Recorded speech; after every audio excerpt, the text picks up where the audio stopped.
Tout est accompli. L'humanité est en danger. SOS lancé.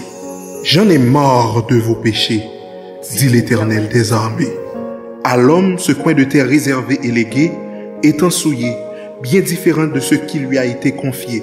Depuis le jour où nous avions de par nous-mêmes tout décidé. Décidé de tourner le dos au Dieu qui nous a créés. De pair, nous marchons avec le péché. Des bêtises, nous ne pouvons nous en passer.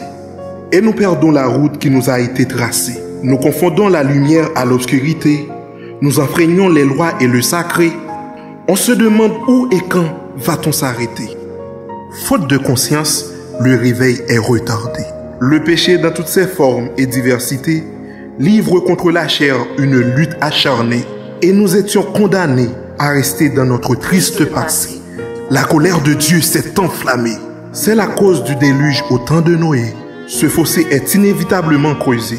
Y a-t-il un plan pour racheter le monde entier?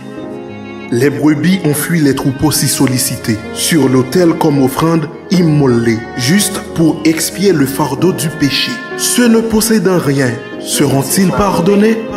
Est-ce une action bien dirigée, organisée, au profit d'une catégorie bien ciblée? Cette question avec adresse allait être abordée. Au quotidien, faisant du péché notre priorité, et toute la terre étant infectée de son trône, il ne pouvait nous regarder. Il nous a tant aimés. C'est pourquoi à nous son Fils a été envoyé. Mandaté pour venir chercher nous, pécheurs égarés. C'est le Prince de paix, l'admirable conseiller. Dans de misérables conditions, il est né. Écarté de son trône, commissionné pour nous libérer, il a été rabaissé, rétrogradé à la cause de l'être aimé. Dès son arrivée, les grands de l'heure voulaient l'éliminer. C'est pourquoi on tua les premiers-nés. Mais son heure n'était pas encore arrivée pour offrir à l'humanité une nouvelle destinée. Comme le pain, la parole a été partagée. Beaucoup de miracles ont été opérés. Les malades guéris, les démons chassés. La possibilité dans l'impossibilité, les morts ressuscités. Malgré tout, incompris, il a été livré, arrêté, nié, humilié, frappé. De tous les maux du monde, il était accusé. De blasphème, il était chargé, car le but était de l'effacer. Confus vers Hérode, Pilate l'a envoyé.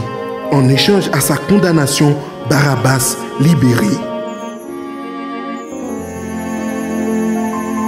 Par la douleur, son visage était marqué.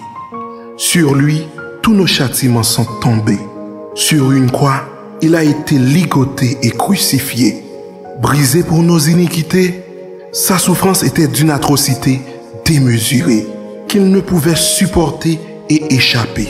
Il était dépassé, essoufflé. Dans ses veines, les clous sont enfoncés. Rien que par amour pour nous délivrer. La risée d'une foule débordée, son cœur n'a jamais cessé d'aimer.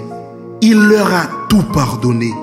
C'est ce message sacré qu'il nous a inspiré et il a expiré. L'ennemi et ses alliés ont célébré. Le voile du temple s'est déchiré.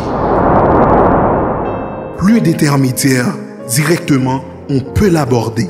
Au troisième jour, le séjour des morts a été bouleversé. Parmi les morts, il est ressuscité. Sur la mort, la vie a triomphé. Au ciel vers son Père, il est monté. Maranatha. Des demeures, il va nous préparer. Pécheurs repentants, soyez édifiés. Venez à lui, de votre joug, vous serez libérés. Un tel sacrifice devrait être considéré comme la plus belle histoire d'amour qui n'ait jamais été racontée.